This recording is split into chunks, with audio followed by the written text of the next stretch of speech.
Yo, Bucko, it's Zero coming back to you with another figure review. And today we have Darth Vader, the extraterrestrial from planet Vulcan, aka Neca, Tales from Space, Marty McFly.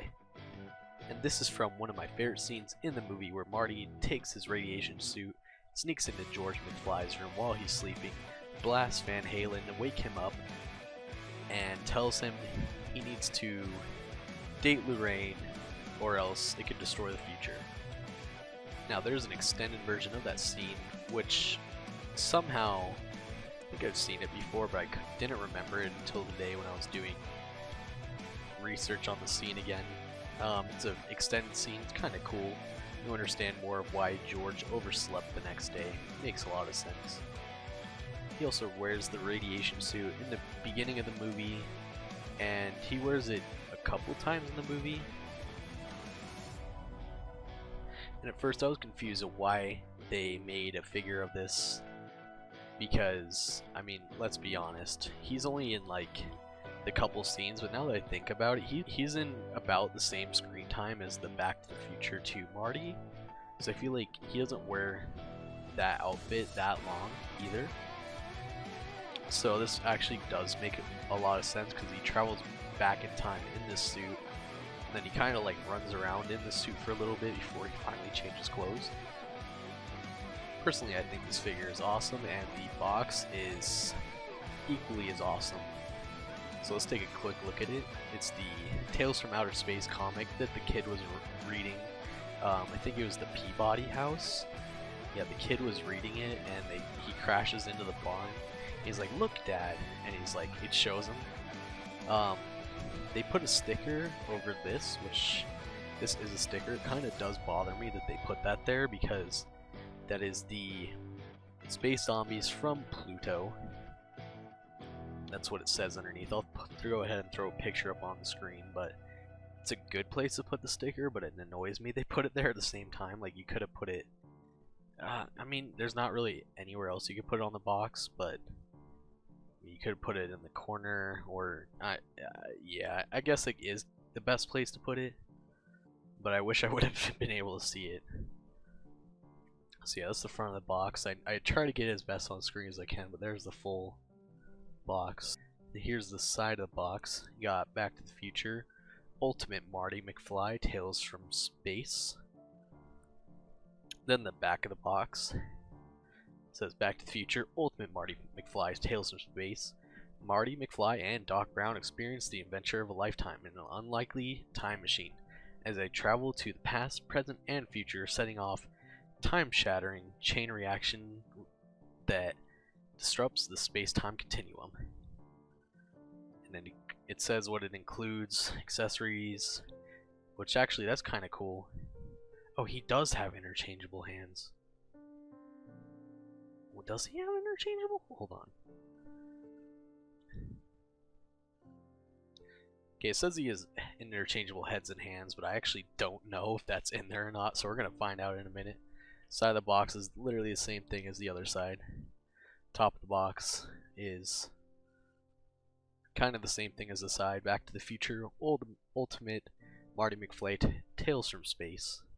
And the bottom's your NECA and unreadables. Then the inside, you got a good picture of Darth Vader himself. And then, again, you see Marty in all of his freaked out glory. And, God, this box is super sexy. I think I'm actually going to keep the box on the shelf and just display the figure in front of it because, I mean, come on, this box looks awesome. Tell me that doesn't look awesome. Alright, anyways, let's get this spaceman out of the box. Oh god, this is gonna kill me.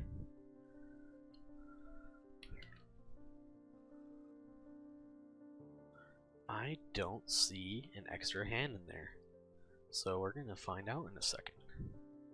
And here he is out of the box, and real quick, we're gonna run through these accessories real quick, but for the head he comes with out of the box. This head, the helmet is sculpted on, and this also folds up and down.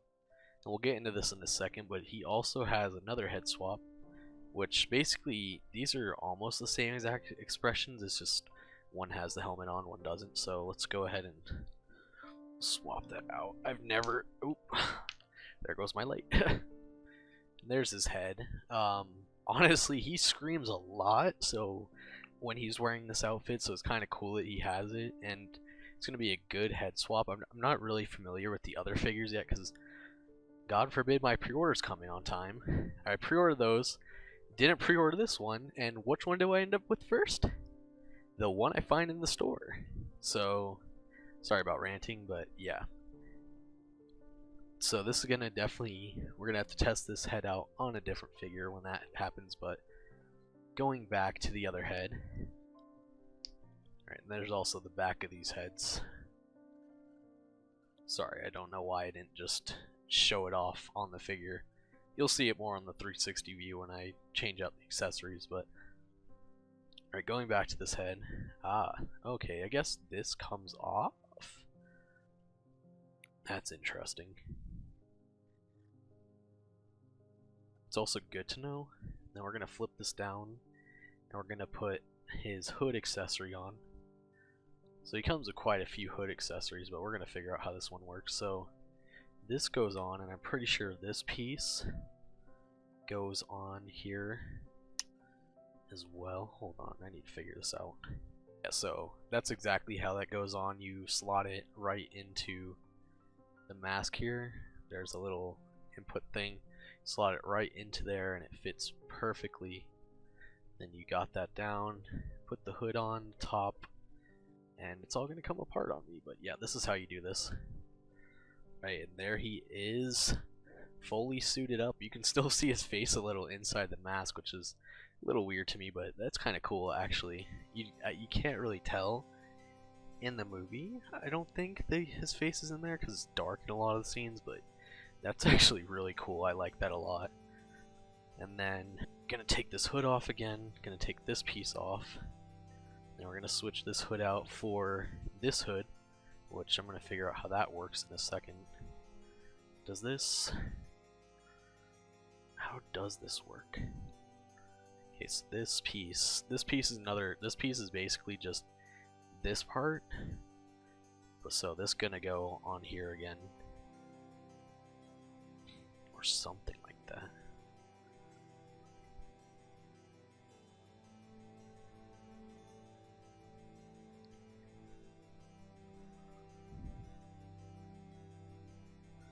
I'm pretty sure it goes something like that. Yeah, that looks about right, because this has a sculpted piece that fits perfectly onto the back of his helmet. So,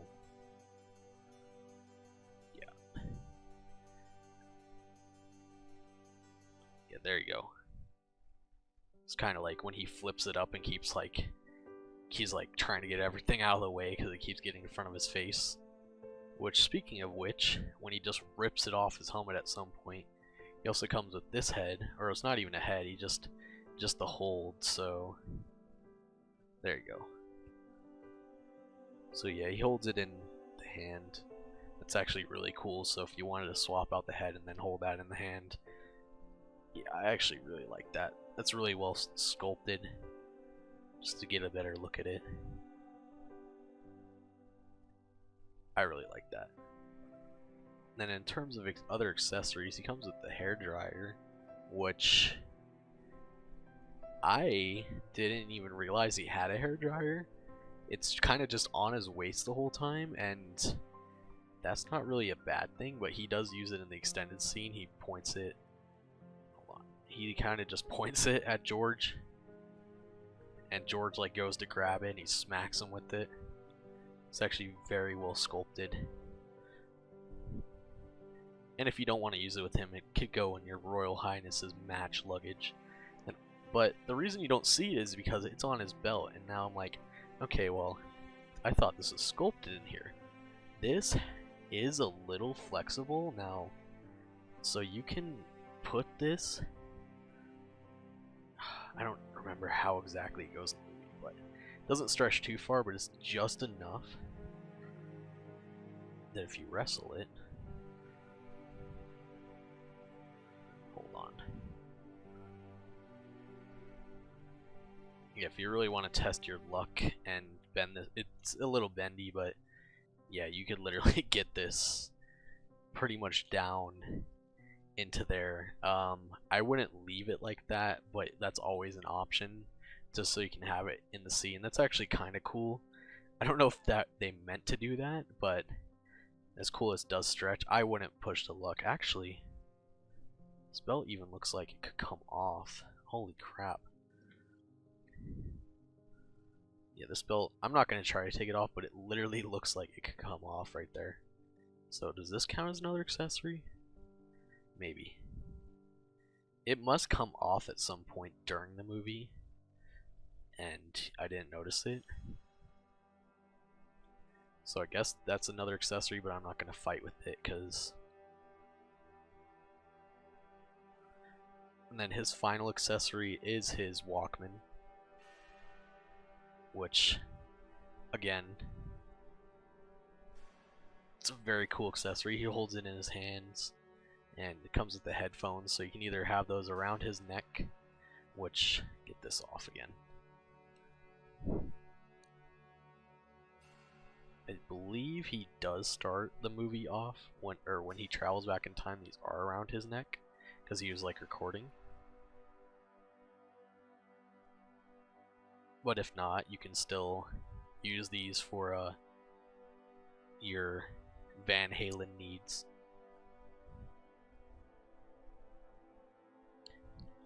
Right, and that's about it. And in terms of accessories, I went ahead and just pulled this off real quick, because we're going to take a better look at his sculpting, and I actually didn't think I got a good look at this either.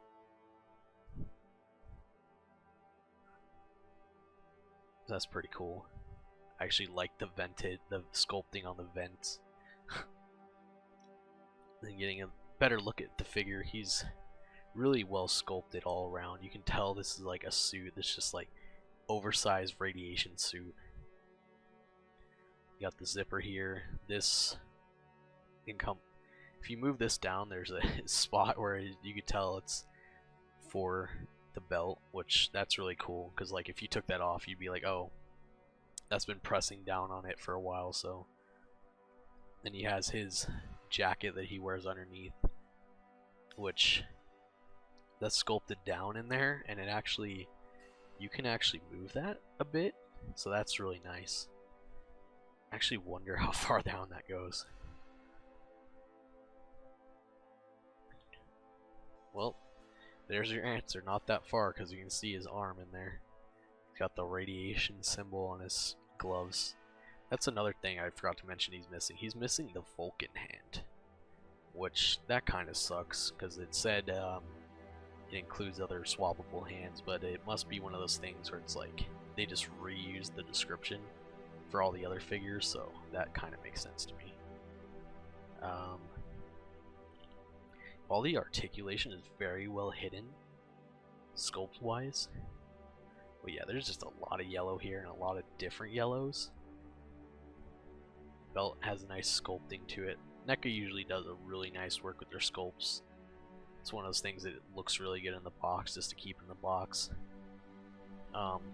Though I do gotta say that a lot of yellow paint chipping is falling off of him as I'm playing with him, so not like a ton of it, but it's like enough to be worrisome. I don't really see it coming off. There just must be an excess of yellow somewhere. And then his shoes, I thought they were supposed to be Nikes, but I guess not. Either that or they just didn't get the licensing for it. At a glance it does look like a Nike, but maybe it isn't a Nike. But yeah, these shoes are pretty well done.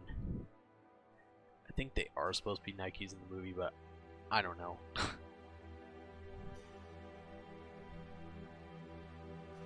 And let's just move on to the accessory, because he's just a lot of yellow, so there's not a ton to talk about here.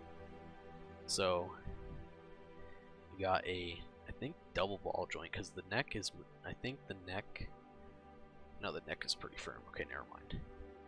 Something's moving. I thought, okay, I see what it is. It's the inside of him is moving separately to this. Oh, you can kind of see the collar in there too. It's kind of weird to see how that works. Yeah, so the suit and the body are like completely different pieces, so I guess you could technically pull the suit off if you knew how. Wouldn't recommend it though. So you got the neck is going up into a like double ball joint, like a dumbbell joint, I think. And then so you get a pretty good range of movement there. Down, up. It is hindered by his collar a bit, but I mean, most of the time you're gonna have the helmet on, so you're probably not even gonna be articulating this that often. The hood is definitely gonna hinder the articulation a bit, so it doesn't really matter too much. Then going on to the shoulder, you got a hinge and swivel. Then you got a double jointed elbow at the elbows. That's actually kind of cool. Again, it's very well hidden. You can't even tell it's really there until I like start stretching it out. So that's very well done right there. And you got a hinge and swivel at the wrist. They go side to side. And the same thing with the other side. And same exact articulation on the other side. Then I would say you have a ball joint in here, but the suit doesn't really allow you to move too much. So, but I am able to move this, so I would say not mess around with it too much, but it does feel like there is articulation in there. Then I guess that's like, I think that's a butterfly joint at the, yeah, it looks like a butterfly joint at the legs. So your legs go forward this much, back that much, and then he actually gets really well on the splits for a suit like this. Then he has a single jointed knee. That's unfortunate, but I mean, you're not going to be needing to kick his own ass with this one. And then you got a hinge and a forward facing pinnacle rocker at the ankle, and then you also have a like swivel inside.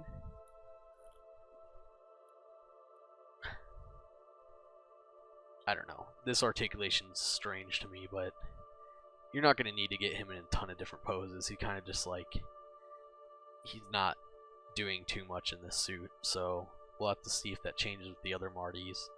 Hopefully mine comes in soon, or maybe it is in and I'm tripping. But anyways, that's the articulation. Let's go take a 360 view of this guy.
Show them off next to some other figures, but because I really don't have any other NECA figures that are open at the moment, I'm going to go ahead and show them off next to some random figures I have laying around just to give you a good sense of scale. Here he is next to the Imperial Stormtrooper and Lord Vader from A&H.